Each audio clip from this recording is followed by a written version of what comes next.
जय छठी मैया की। जय श्री कृष्ण, जय श्री राधे राधे। नमस्ते।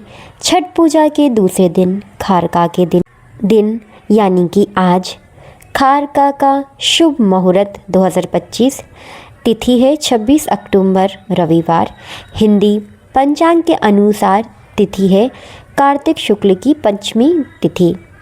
व्रत का संकल्प पूरे दिन का निर्जला व्रत। पूजा भोजन का समय शाम सूर्यास्त के बाद। सूर्यास्त का समय लगभग शाम 5:41।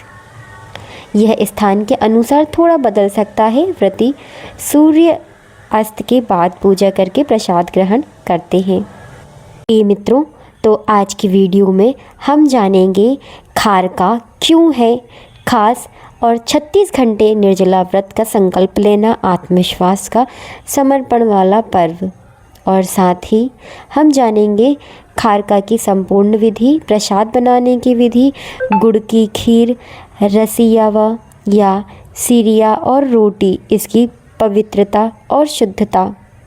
सूर्य देव की पूजा के बाद प्रसाद पहले व्रती ग्रहण करती है, फिर परिवार एकांत में भोजन का महत्व, व्रत का पारायण, भोजन का तरीका और पौराणिक कथा, अगले दिन की तैयारी और समापन, ये सब हम आज की वीडियो में विस्तार से जानेंगे। तो आइए शुरू करते हैं खारका की संपूर्ण पूजा विधि।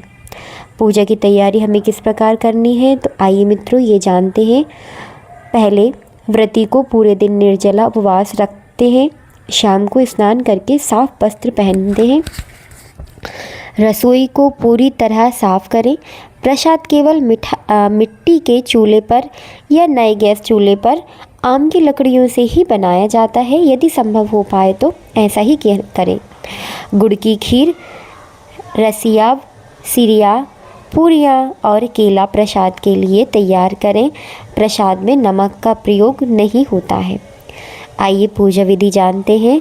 चौका लगाना है। पहले घर के एक पवित्र स्थान पर गाय के गोबर से लीपकर या साफ सफाई करके पूजा स्थान को चौका के लिए तैयार कर दें। इस स्थान पर सूर्यदेव और छठी मैया की मूर्ति तस्वीर स्थापित करें। परंपरा ऐसी ही है। आरती और भोग में हमें गुड़ की खीर, पूरियाँ और केला सहित अन्य मौसमी फल एक साफ थाली या सूफ या बांस की जो टोकरियाँ होती हैं उनमें भी आप सामान सजा सकते हैं। फिर सूर्य देव और छठी मैया को धूप दीप दिखाकर भोग अर्पित करें। व्रती यानी व्रत रखने वाला हाथ जोड़कर छठी मैया से व्रत की सफलता और परिवार की सुख समृद्धि के लिए प्रार्थना करते हैं। अब व्रत पारायण किस तरह से करते हैं? सबसे पहले व्रती इस प्रसाद को ग्रहण करती है। यह भोजन एकांत और पूर्ण शांति के साथ किया जाता है। प्रसाद ग्रहण करने के बाद व्रती को 36 घंटे का कठोर निर्जला व्रत शुरू हो जाता है। व्रत रखने वाले भोजन के बाद परिवार के सभी सदस्य प्रसाद ग्रहण करते हैं।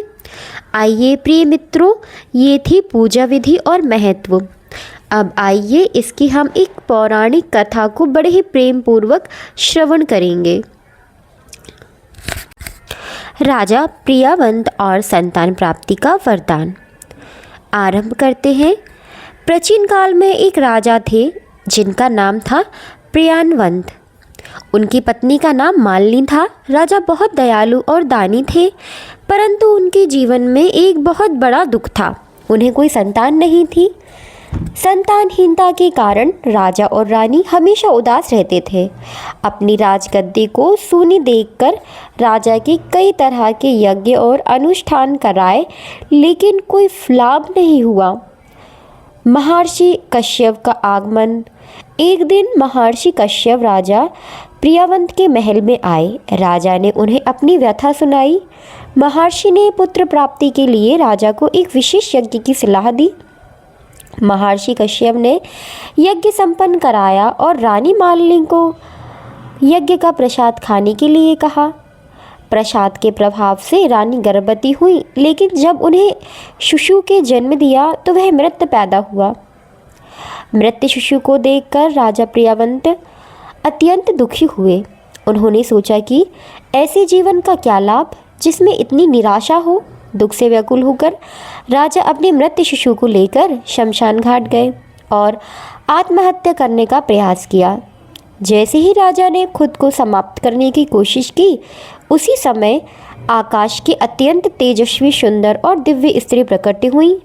यह स्त्री और कोई नहीं बल्कि देवसेना थी, जो षष्ठी देवी या छठ माई के नाम से विख्यात है। देवी ने राजा से पूछा, तुम कौन हो और ये क्या करने जा रहे हो? राजा ने रोते हुए अपनी सारी कहानी सुनाई।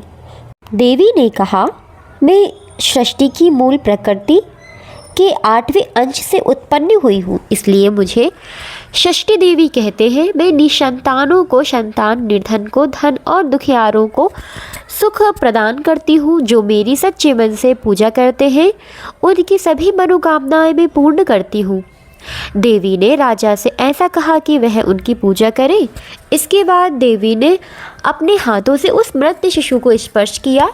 देवी के स्पर्श से वह शिशु जीवित हो उठा और रोने लगा। राजा प्रियावंत षष्ठी देवी के चरणों में गिर गए और उनका ध्यानवन किया, धन्यवाद दिया और देवी ने राजा को कार्तिक शुक्ल की षष्ठमी तिथि को विधिवत उनका व्रत और पूजा करने का विधान समझाया। राजा प्रियावंत ने रानी मालिनी के साथ मिलकर छठी मैया का व्रत किया। उन्होंने खारका के दिन निर्जला उपवास रखकर खीरी का प्रसाद ग्रहण किया। इस व्रत के प्रभाव से राजा जीवन में सुख समृद्धि आई और राजा उन्हें एक स्वस्थ और दीर्घायु पुत्र की प्राप्ति हुई। तभी से यह लोक पर्व छठ मनाया जाने लगा। छठ व्रत का दूसरा दिन खारका उस पवित्र प्रसाद को ग्रहण करने का दिन है जिसने राजा प्रियावंत के सूने जीवन को खुशियों से भर दिया था। खारका का यह प्रसाद केवल भोजन नहीं बल्कि संतान सुख और सौभाग्य का वरदान है।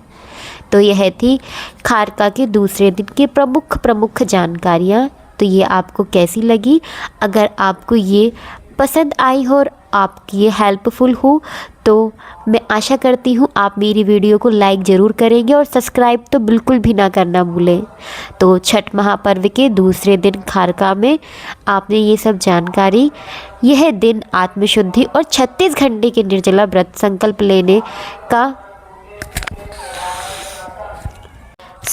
लेने और साथ ही हमने खारका का शुभ मुहूर्त, घर पर गुड़ की खीर बनाने की सही विधि, प्रसाद ग्रहण करने का नियम और राजा प्रियावंत की एक पौराणिक कथा सुनी। खारका का प्रसाद ग्रहण करने के बाद छठ माई की कठिन व्रत शुरू हुआ। हमने यह सब आज की वीडियो में जाना। आपको यह वीडियो कैसी लगी? एक बार फिर आप सभी को छठ मैया की जय और आप सभी को छठ पूजा की बहुत बहुत शुभकामनाएं।